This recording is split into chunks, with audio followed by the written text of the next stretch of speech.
kalau mereka betul-betul kembali kepada ajaran Rasul mereka Muhammad SAW. Murnikan ajaran Nabi yang jalankan seperti yang beliau ajarkan, selesai, akan aman. Pasti akan kembali kejayaannya.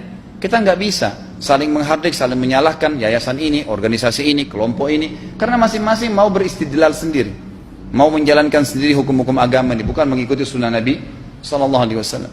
Assalamualaikum warahmatullahi wabarakatuh.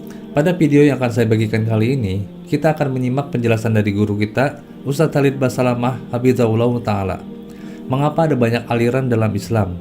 Mengapa dalam Islam adanya perbedaan dalam ritual ibadah? Padahal nabinya sama dan kitabnya pun sama.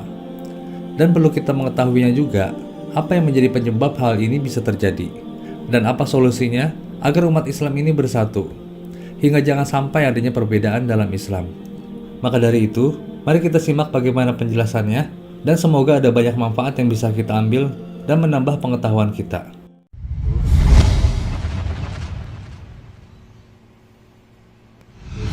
Sudah pernah saya jelaskan, Rasulullah SAW adalah guru kita.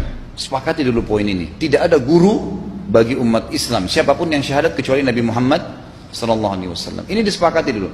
Semua da'i dan ulama adalah pewaris beliau, artinya harus mewariskan ilmu yang beliau ajarkan. Apa yang diajarkan itu yang disampaikan ke umat, yang tidak diajarkan mereka larang agar dikerjakan. Kan begitu mestinya. Ini kaidahnya dulu.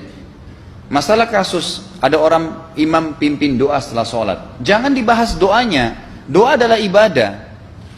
Tapi begini, sebelum anda kerjakan satu ibadah, tanya, saya mau ziarah kubur. Jangan ziarah kubur sebelum anda tanya bagaimana Rasulullah SAW ziarah kubur, agar jangan anda buat-buat ziarah kubur itu. Adanya orang taruh kembang di kuburan, siram air, buat batu nisan, pasang lampu, baca zikir-zikir di sana, karena dia mau ziarah kubur semaunya sendiri. Tidak bisa. Anda muslim, punya kiai, punya Rasulullah SAW, suri tauladan kita, uswatun hasanah. Tanya Rasulullah ziarah kubur bagaimana? Rasulullah SAW dalam hadis Bukhari menziarahi kubur Baqi, datang, memberikan salam, mendoakan mereka, pulang. Nggak ada lagi yang lain. Nggak pernah Nabi SAW bawa kembang, siram kuburan karena sudah kering, padahal Madinah panas 50 derajat, pecah-pecah tanahnya. Ada istilah di Indonesia, kalau tanahnya pecah, kesian lagi diazab di bawah, kasih air, kasih kembang biar wangi, biar ditaruh kembang yang paling mahal. Kalau dia ahli maksiat tetap disiksa di bawah, gitu kan. Jadi nggak bisa itu patokannya. Mau sholat, jangan pernah sholat dulu, tanya Rasulullah sholat bagaimana, belajar 5 menit bisa. Oh rukunya begini, sujudnya begini, sama, baru Allah terima. Tujuan Nabi SAW diutus untuk apa? Untuk dicontohi, diciplak hidupnya, cara makannya, cara tidurnya, berpakaian, bahkan cara jalannya saja. Para sahabat contohnya, Nabi jalan begini. Bukankah ada hadis yang mengatakan, sahabat berkata Rasulullah SAW kalau jalan seperti orang turun dari bukit. Mereka sampai membahasakan itu. Rasulullah pernah keluar kepada kami, menyisir rambutnya dengan rapi ke arah sebelah kanan belakang. Ditunjukkan, gitu kan? Rasulullah SAW menyukai ini. Rasulullah SAW memakan dengan cara begini. Diajarkan kepada kita semua agar kita contohin. Yang jadi masalah bagi kita ini, kita selalu mau buat apa-apa yang tidak diperintahkan oleh Nabi SAW. Selalu alasannya baik. Sekarang kasus berdoa setelah sholat. Doa adalah ibadah, nggak ada masalah doa. Tapi kalau kita mau ikat antara sebuah ibadah dengan ibadah yang lain, tanya dulu, Rasulullah pernah ikat nggak? Pernah pertemukan nggak? Ziarah kubur dengan baca Quran. Ziarah kubur ibadah, baca Quran ibadah. Pernah nggak Nabi baca Quran di kuburan? Itu tanya. Nggak ada riwayat Nabi SAW pernah baca Al-Fatihah untuk orang mati atau baca di ayat Al-Quran. Datangkan dalilnya coba. Tidak ada satu hadis pun menjelaskan masalah itu. Lalu kenapa anda buat? Oh karena saya mau buat ibadah. Baik, ibadah yang Nabi ajarin. Salam, doain, selesai. Jangan lebih daripada itu. Masa anda lebih pintar dari Nabi Muhammad SAW? Habis sholat, memang paket yang Nabi tawarkan, yang beliau selalu kerjakan adalah zikir. Setelah sholat, dengan zikir sholat yang sudah masyhur, istighfar, kemudian baca Allahumma antas salam, sampai membaca ayat kursi, al-ikhlas, al-falaq, an-nas, baca subhanallah, alhamdulillah, Allah akbar 33 kali, sampai terakhir baca digenapkan la ilaha illallah wahdahu la syarika. Selesai itu semua hadis Nabi SAW menjelaskan setelah sholat, Rasulullah SAW langsung berdiri. Memang beliau tidak pernah berdoa habis sholat waktu itu. Memang begitu. Bukan doanya yang jadi masalah, bukan. Karena Rasulullah tidak kerjakan, jadi kita tidak kerjakan. Saya tekankan dalam pengajian saya, kalau anda punya hajat berdoa, berdoalah setelah sholat ba'diyah. Insya Allah aman. Karena sudah lepas dari paket yang Nabi tentukan. Selama Rasulullah SAW sudah mencontohkan dan memerintahkan sebuah perbuatan, ditentukan tempatnya, jumlahnya, waktunya, jangan pernah dilanggar. Habis sholat bacalah subhanallah 33, alhamdulillah 33, Allah Akbar 33. Jangan anda bilang saya bisa baca 100. Loh, Rasulullah suruh 33 kok. Ditentukan, jangan lebih pintar. Nanti setelah sholat, jangan ikutkan dengan paket rangkaian sholat ini. Di luar waktu sholat anda membaca 100, silahkan. Karena nggak ada penekanan di situ. Kalau ada penekanan waktu, tempat, dan jumlah, jangan dibantah. Anda pengikut Rasulullah atau bukan gitu kan? Harus jadi jelas. Yang membuat umat ini di Indonesia juga jadi masalah sekarang karena mau buat sendiri. Semaunya sendiri. Kenapa akhi, kenapa Pak Kiai, kenapa Habib, kenapa Ustadz, kenapa buat ini? Bukankah Rasulullah tidak mencontohkan? Oh nggak apa-apa, ini kan baik. Loh, kalau semua orang berkata seperti Anda, apa yang tertinggal dari agama kita? Kira-kira apa lagi yang tertinggal? Nggak ada kemurnian agama karena semua orang mau buat semaunya. Gitu kan? Semaunya sendiri. Pindah rumah, baca berzanji. Apa itu berarti sejarah Nabi? Kenapa baca berzanji, saudaraku? Rasulullah waktu pindah rumah pernah baca-baca gitu nggak? Nggak pernah. Kenapa dibuat? Anda muslim bukan? Muslim. Ya saya harus ikuti. Kalau tidak akan terus ini mengakar nih. Anda buat satu bid'ah sekarang. Bid'ah itu lawannya sunnah. Anak Anda akan buat 10 bid'ah. Cucunya akan buat 100 bid'ah. Akan banyak bid'ah merakar di masyarakat. Dan agama akan ditinggalkan. Kemurnian sunnah akan hilang gitu kan? Dan ini bahaya.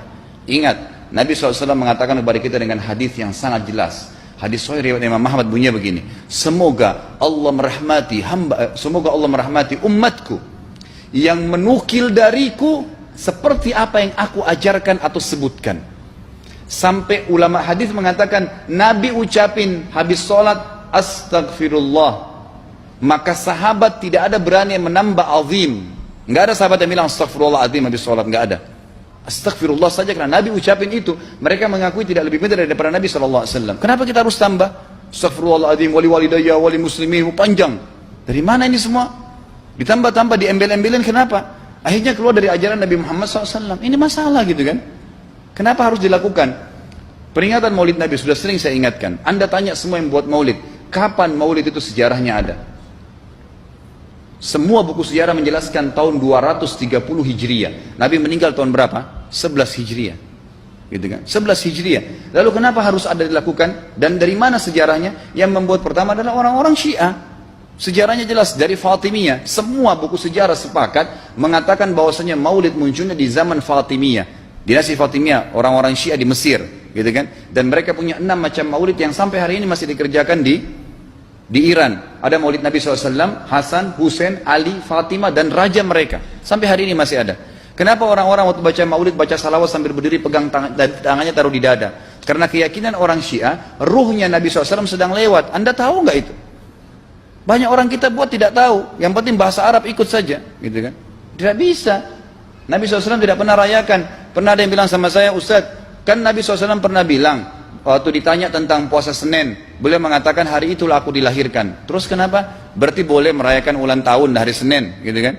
Tidak. Nabi SAW cuma menginformasikan bahwasanya beliau lahir di hari Senin. Dan beliau tidak pernah ngumpulin sahabat untuk baca bersama-sama, merayakan hari raya. Beliau tidak pernah. Kalau itu benar, Nabi nggak bakal tinggalkan kok. Ibnu Katsir rahimahullah, garis bawahi poin ini. Ibnu Katsir rahimahullah, dalam tafsir beliau, tafsir Quran Azim. Dan subhanallah Ibnu Katsir ini, kata ulama, hampir semua kalangan golongan itu banyak memakai madhab, banyak memakai buku beliau. Walaupun berbeda dari sisi pemahaman yang lain, tapi tafsirnya kebanyakan kembali ke tafsir beliau. Beliau mengatakan tafsir surah Al-Maidah ayat 3 yang bunyinya a'udzubillahi minasyaitonir rajim, al-yawma akmaltu lakum dinakum. Hari ini saya sempurnakan agama kalian, kata Allah. Ya. Wa atmamtu alaikum nikmati. Saya sempurnakan nikmatku pada kalian. Artinya tidak butuh yang lain. Wa raditu lakumul Islam madina. Saya ridha Islam sebagai agama kalian. Kata beliau, ayat ini turun menandakan dan memastikan bahwasanya Nabi Muhammad SAW tidak meninggal dunia kecuali sudah mengajarkan semuanya. Yang hitam, yang putih, yang gelap, yang terang, yang susah, yang muda, ya, semua dijelaskan. Siapa, kata beliau, yang menganggap masih ada sesuatu yang harus ditambahkan setelah Nabi SAW meninggal dan turun ayat ini, maka dia adalah ahli bid'ah. Dia orang yang membuat-buat agama. Nabi sudah ajarkan semua, selesai. Jangan ditambah, jangan dikurangin. Kita tidak lebih pintar dari Nabi SAW. Nabi nggak pernah rayakan hari lahirnya, jangan dirayain, selesai.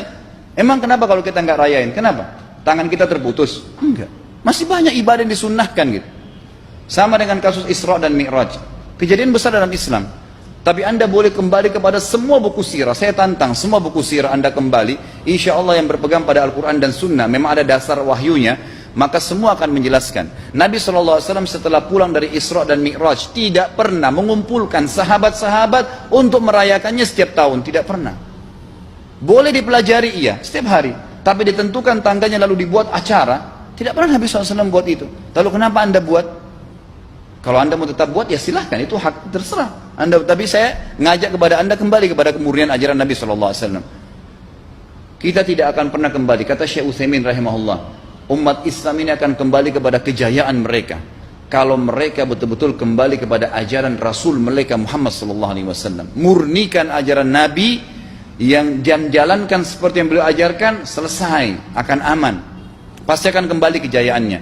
Kita nggak bisa saling menghardik, saling menyalahkan yayasan ini, organisasi ini, kelompok ini, karena masing-masing mau beristidlal sendiri, mau menjalankan sendiri hukum-hukum agama ini, bukan mengikuti sunnah Nabi SAW. Jemaah haji kita, jemaah umrah, datang ke Mekah, tur dalam kota Mekah, naik ke gunung untuk lihat Gua Hira. Kenapa naik ke Gua Hira? Oh, Rasulullah pernah di sini. Baik, saya jelaskan. Nabi Muhammad SAW ke Gua Hira sebelum turunnya wahyu. Dan beliau terakhir sekali di Gua Hira pada saat menerima Iqra bismi rabbikal ladzi khalaq. Itu saja. Setelah kejadian itu, beliau turun dari Gua Hira. Dari waktu itu sampai meninggal, Nabi SAW tidak pernah ke Gua Hira lagi dan tidak pernah suruh sahabatnya ke Gua Hira. Kenapa Anda ke Gua Hira? Sampai naik 3 jam ada yang jatuh mati. Karena jahil, tidak tahu pemahaman agamanya. Nggak bisa begitu. Cukup dikenang iya. Kecuali Nabi SAW suruh, datangilah Gua Hira. Ya silahkan. Gitu kan? Kalau enggak, kan begitu. Masalah Isra Mi'raj, saudaraku, kejadian besar. Ambil ibrahnya, yang penting ilmunya. Oh, salat 5 waktu, kejadiannya pernah gini. Ada kebesaran Allah, ambil pelajarannya iya. Yang Nabi tidak contohin, maka jangan dikerjakan. Hanya itu saja. Zikir bersama, di sini ditanyakan juga zikir bersama. Nabi SAW disebutkan dalam hadis Bukhari, kalau berzikir habis sholat, beliau membaca zikir tertentu, sahabat baca zikir tertentu, sahabat baca zikir tertentu. Jadi Nabi SAW tidak pernah paksain. Enggak pernah Nabi misalnya baca ayat kursi, harus semua sahabatnya ikut ayat kursi, enggak. Nabi SAW baca ayat kursi, si fulan baca al-ikhlas, si fulan baca subhanallah, masing-masing. Dan ingat, Allah SWT mengatakan apa? Tentang masalah zikir dan doa ini. Ya. Dikatakan, ya, kita harus berdoa kepada Allah, ya, wadunal jahri minal qawli bil gudui wal asal, wala takum minal ghafilin. Berdoalah kalian, berzikirlah kalian dengan doa kalian, dunal jahr minal qaul, tidak dengan teriak-teriak. Allah berfirman dunal jahr, tidak teriak-teriak, ya. Dan janganlah kalian menjadi orang-orang yang lalai. Makanya pernah ada sahabat, waktu Nabi SAW berkata begini, dalam hadis Bukhari juga, waktu pulang dari salah satu perjalanan, kalau kalian sedang menukik, kuda unta lagi menukik, bertakbirlah, bilang Allahu Akbar. Kalau kalian sedang menuruni sebuah lembah, bertasbihlah, bilang subhanallah. Ada satu sahabat badui, orang dari padang pasir, semangat dia jalankan sunnah Nabi. Waktu kudanya lagi naik, Allahu Akbar, dengan suara keras dia teriak. Jalankan sunnah kan? Tapi teriak ya. Apa yang terjadi? Nabi SAW panggil, ditepuk pundaknya, Nabi mengatakan, pelankan suaramu. Zat yang sedang kau panggil tidak tuli. Allahu Akbar. Cukup. Ada apa? Kecuali di medan perang lain nakutin musuh. Gitu kan? Untuk apa takutin kuda sendiri? Nggak perlu, gitu kan? Jadi mengikuti sunnah Nabi dengan ilmu yang benar itu akan membawakan ketenangan hidup. Yang buat kacau kita ini jadi kacau karena mau membumbu-bumbui macam-macam ditambah-tambah.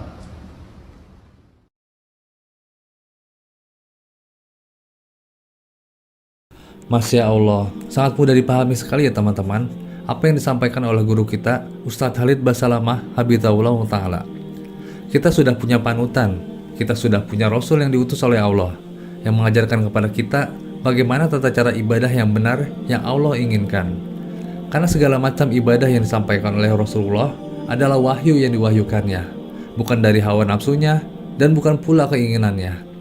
Jadi kalau kita mau melakukan suatu amal ibadah, kita harus cari tahu dulu bagaimana cara Rasulullah melakukannya, bagaimana cara Rasulullah mengajarkan kepada para sahabatnya, agar jangan sampai kita melakukannya karena semaunya kita, atau melakukannya hanya karena ikut-ikutan saja, tanpa mengikuti wahyu atau panduan dari Nabi kita Shallallahu Alaihi Wasallam. Semua orang yang melakukan perbuatan baru dalam ibadah yang tidak dicontohkan oleh Rasulullah, pastinya mereka mengaku perbuatan mereka itu baik. Walaupun mereka menganggapnya baik, tapi di mata siapa? Apakah baik di mata Allah atau Rasulnya? Karena kita tidak lebih baik dan lebih pintar dari Allah dan Rasulnya. Allah dan Rasulnya lebih tahu mana yang lebih baik buat umatnya. Karena pendapat seseorang itu pastilah berbeda-beda. Maka itulah yang menjadi penyebab banyaknya perbedaan dalam Islam dan banyaknya aliran dalam Islam. Untuk itu, perlunya kita menjaga kemurnian agama ini agar umat Islam bersatu di atas Al-Quran dan Sunnah. Kalau kita mengaku umat Rasulullah, kita harus mengikuti apa yang dicontohkannya, agar kemurnian agama Islam ini terus terjaga. Semoga bermanfaat. Barakallahu fikum. Assalamualaikum warahmatullahi wabarakatuh.